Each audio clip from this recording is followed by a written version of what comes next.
ఇప్పుడు మనం 2025వ సంవత్సరం జూన్ నెల 1వ తేదీ నుంచి 30వ తేదీ వరకు ద్వాదశ రాశుల్లో చివరి రాశి మీనరాశి వారి జ్యోతిష్యం భూత భవిష్యత్తు వర్ధమానం ఎలా ఉందో మన జానకిరామ్ని అడిగి చూద్దాం. జానకిరామ్, మీనరాశి వారి జాతకం చదువు, విద్య, ఉద్యోగం, వ్యాపారం, తరించిన కార్యం, విదేశానం, రాజకీయ రంగం, ఉద్యోగం, చేసే పనిది, కళ్యాణంది, సంసారంది, సంతానంది, యోగంది, బలంది, అడవపడ్డది, చేసే పనిది, అనుకున్న కోరిక ఎలా ఉంది, చేసే పనిది ఎలా ఉంది, అన్నదమ్ములది, అక్క చెల్లెలది, స్నేహితులది, సన్నిహితులది, నమ్మిన కార్యంది, చేసే పనిది, అడవపడ్డ యోగంది, కుటుంబ బలంది, రాహు బలంది, కేతు బలంది, గ్రహ బలంది, నవగ్రహాలది, వాస్తు బలంది ఎలా ఉంది, ముణాయోగంది, ముణా పండరి, భైంసలాత్మారి యోగ బలంది ఎలా ఉంది తీ.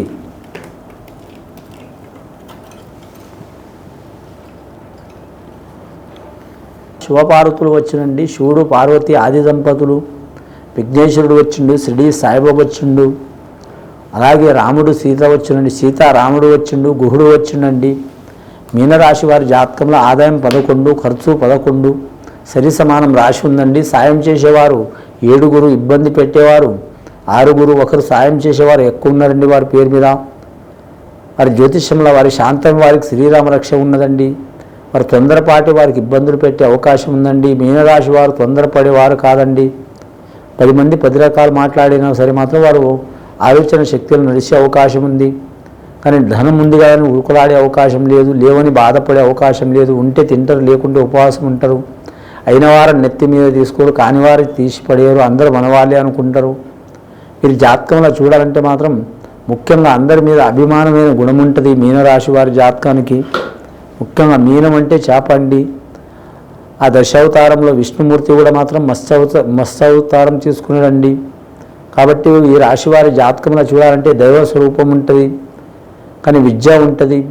అలాగే గురు చెప్పిన విద్య ఉంటుంది, లేదా పెద్దలు చెప్పిన విద్య ఉంటుంది, లేదా గ్రహణ శక్తి విద్య ఉంటుంది, లేదా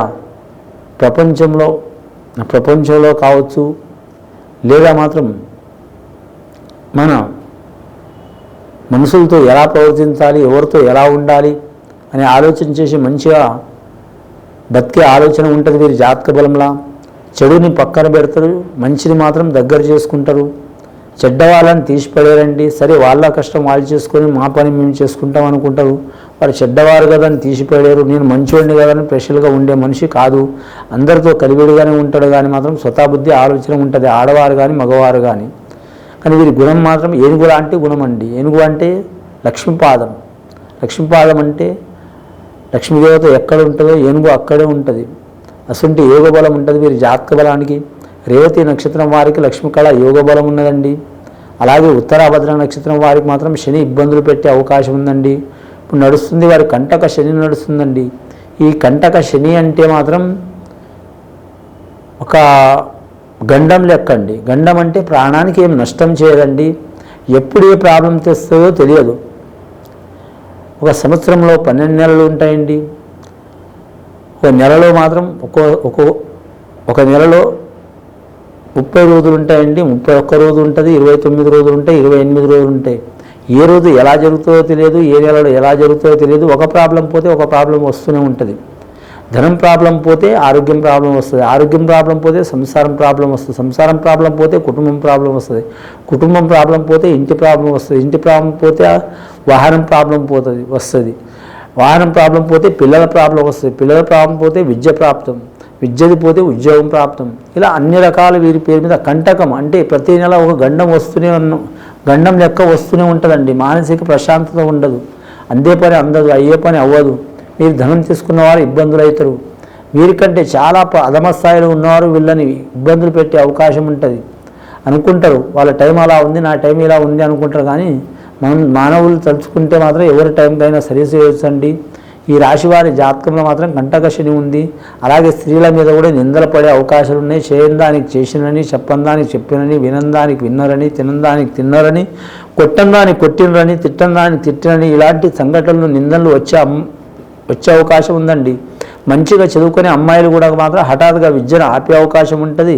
వారి ఇంట్లో కొన్ని లేనిపోని సంఘటనలు జరిగి ధనం గురించి కానీ, ఆరోగ్యం గురించి కానీ, కుటుంబం గురించి కానీ, ఇంట్లో సంపాదించే యజమానులు తల్లి కావచ్చు, తండ్రి కావచ్చు, సడన్గా వారికి నష్టం రావటం కానీ, ఉద్యోగం పోవటం కానీ, ఇలా విద్యలో ఆఫ్ అయ్యే అవకాశాలు ఉంటాయండి.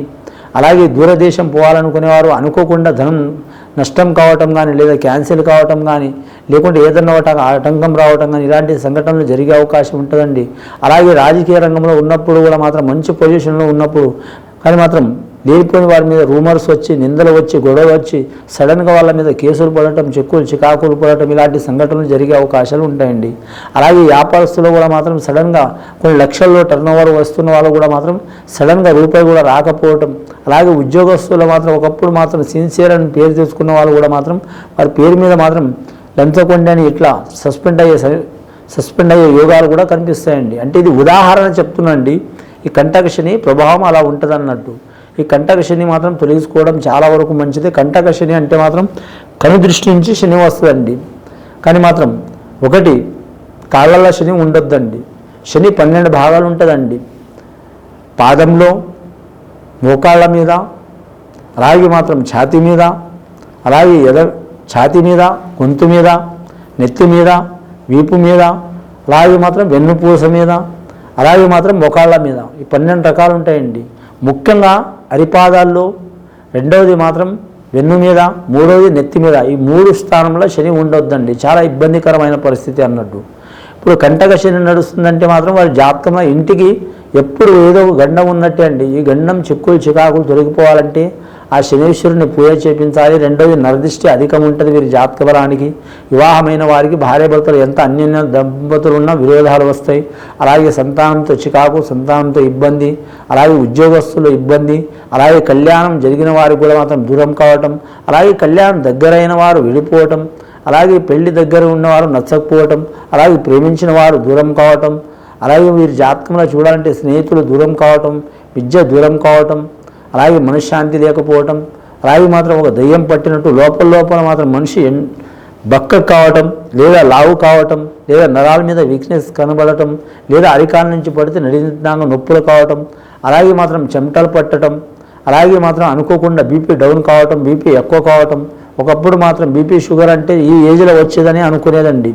ఇప్పుడు 22 ఏళ్ల వయసు ఉన్న పిల్లలకు కూడా షుగర్ వస్తుంది, 20 ఏళ్ల వయసు ఉన్న వాళ్ళు కూడా బీపీ వస్తుంది. అటువంటి సంఘటనలు జరిగే అవకాశాలు ఉన్నాయండి. ఈ దారిద్ర్య బాధలు, ఈ శనీశ్వరుని బాధలు, ఈ నవగ్రహ బాధలు, అలాగే ఈ నరఘోష బాధలు, నరపీడ బాధలు, కంటక దోష బాధలు తొలగిపోవాలంటే మీకు ఎవరైనా తెలిసి ఉంటే వారి కాడ శాంతి చేయించుకోండి, లేదా మాత్రం సద్బ్రాహ్మణుల కాడ శాంతి చేయించుకోండి. మాకు ఎవరు తెలియదండి అంటే మాకు ఫోన్ చేయండి, దానికి సొల్యూషన్ చెప్తామండి. ఇది విని చూసి ఆచరించే వారికి మంచి ఫలితాలు కలుగుతాయండి. శుభం భూయాత్.